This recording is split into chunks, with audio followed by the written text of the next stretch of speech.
Hi everyone. Today we are going to go through HTTP version 2, which was standardized in the year 2015.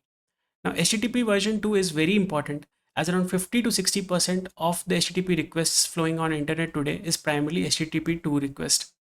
HTTP 2 had a major upshift over HTTP 1.1 with the introduction of multiplexing.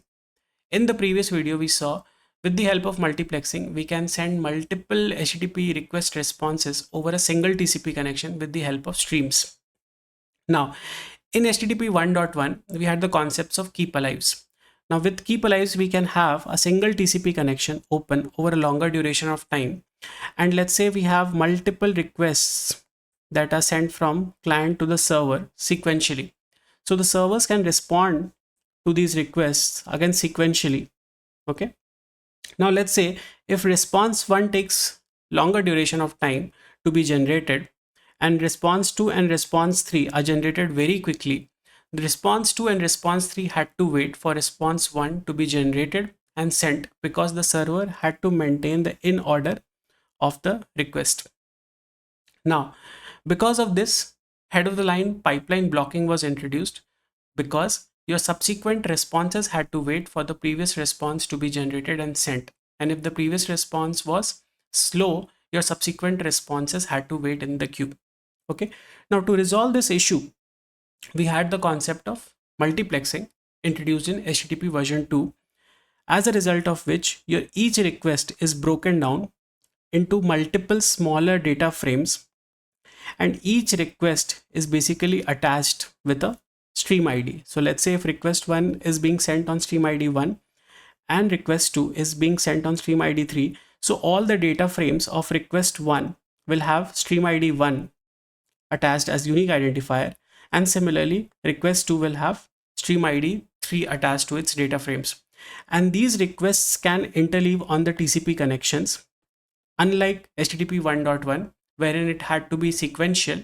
Here the partial data could be sent and interleave parallelly. Okay. At the receiver's end, the servers would rearrange the request. They would segregate the requests basically based on the stream IDs, and the requests would be regenerated. Okay. Now, similarly, when the servers are generating the responses, let's say response 2 and response 1, so the data frames of these responses would be given stream IDs, which was equal to the stream ID of the request, which is S1 and S3. So now when the clients receive the data, that is the data frame of the responses, they would basically again segregate the responses based on the stream IDs. Okay. And the responses would be regenerated. So here, due to multiplexing, your responses did not have to wait or have a dependency over each other. There was no in order maintenance of the responses, and the response data could be interleaving again. Okay. So as a result of which your head of the pipeline blocking was removed. Now, what are the other issues it solved? So because you had a single TCP connection, and on a single TCP connection, you can have thousands of streams created, and on each stream, you can have one request response, right? So basically on a single TCP connection, you can send thousands of HTTP request responses, and you don't need multiple TCP connections.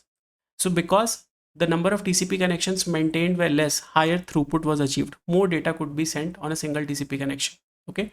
And because there were low number of TCP connections, or only a few TCP connections, the latency was very low because your three-way handshakes were reduced. And because lower number of TCP connections were required, you had lesser CPU and memory consumptions. Your head of the line pipelining issue was resolved because of multiplexing in HTTP2, and stream prioritization was introduced. So every request would have a priority, every stream would have a priority.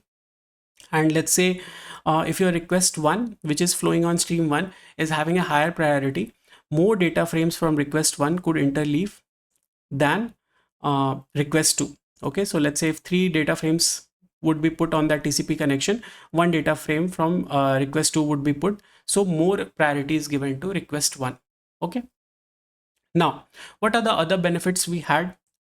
So in HTTP 1.1, it was primarily a text-based protocol. So if you have to send a request on HTTP 1.1, the request was basically formed by an ASCII, or basically it was a human readable format, in an ASCII format, and basically all the host headers, metadatas, and resource, everything had to be mentioned in ASCII format, basically, which was a human readable format, and due to which uh, your parsing was difficult. Your syntax validation had to be done. Now in HTTP2, we had binary protocol introduced. Okay, in binary protocol, each bytes had a specific meaning. So let's say the first 2 bytes would represent the frame length, the next 2 bytes would represent the frame type, and so on and so forth. So because it was a machine level format, byte format, okay, it was easier to parse.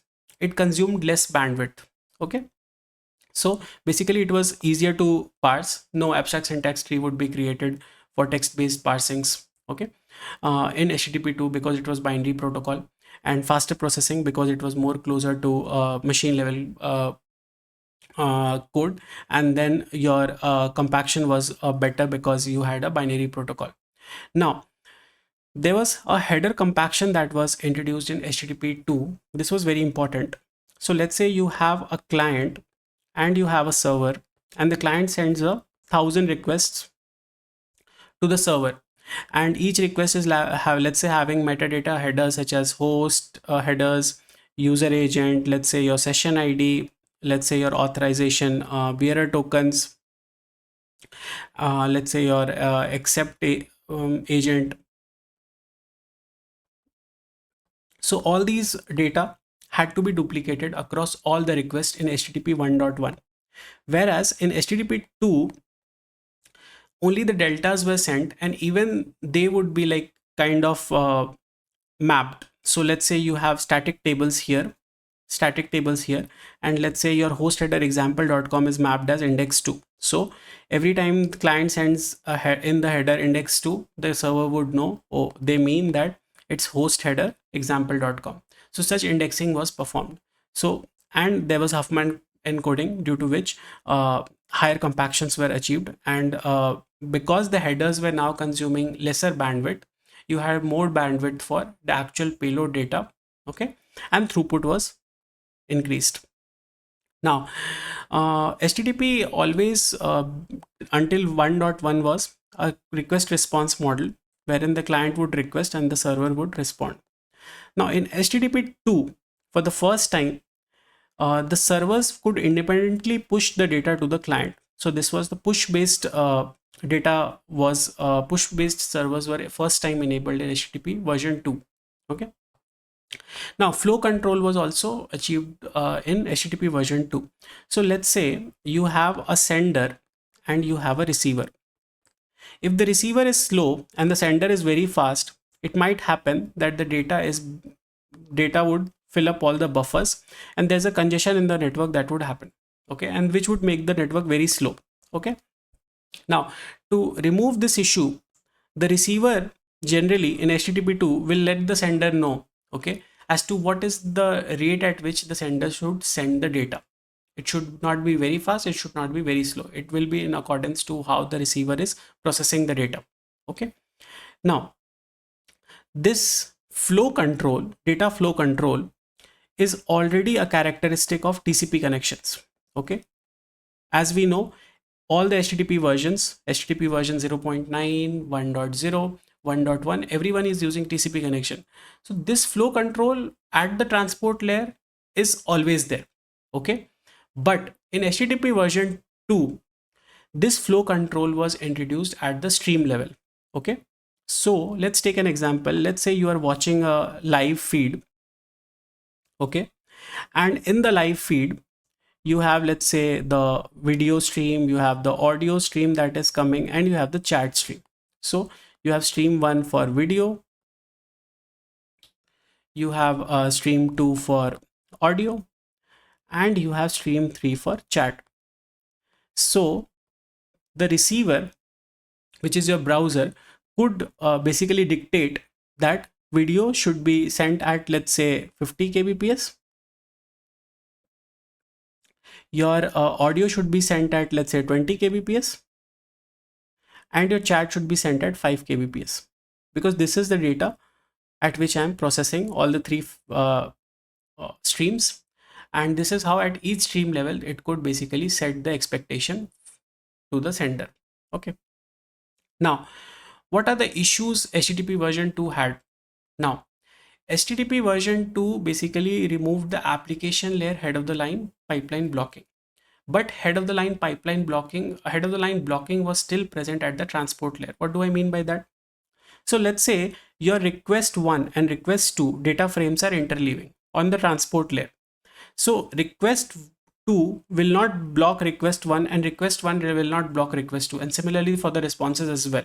Okay, but at the transport layer, the TCP connections by characteristics ensures that in order delivery will be provided. So the ordered delivery is provided. So if a data frame if this is the data frame that I'm sending, it always will be reaching first before all these data frames. So the ordered delivery is provided out of the box with the help of TCP connections. Now let's say if this data frame is lost or corrupted, so all these data frames, which are the subsequent data frames that were put on the TCP connections, will have to wait. Okay, they will have to wait unless this data frame is replayed. Okay, now this is something which is again introducing a blocking call. Basically a head of the line blocking at the transport layer is being introduced. So this could not be removed because this is not an application layer blocking. This is basically a transport layer blocking, which is a characteristic of TCP itself. Okay, so HTTP 2 basically had the same issue as multiplexing, because we removed the application layer head of the line blocking, but the transport layer head of the blocking was still present, because under the line it was using TCP, and TCP orders ordered delivery, guaranteed ordered delivery. And because one of the packages, if they are missing or if they are lost, that particular package has to be delivered or replayed, and until then all the other packages which were behind that particular package will have to wait in the queue. Okay, so this was one of the primary issues due to which HTTP 3 was born, and we'll see in the next video how HTTP 3 removed this particular bottleneck. Thank you.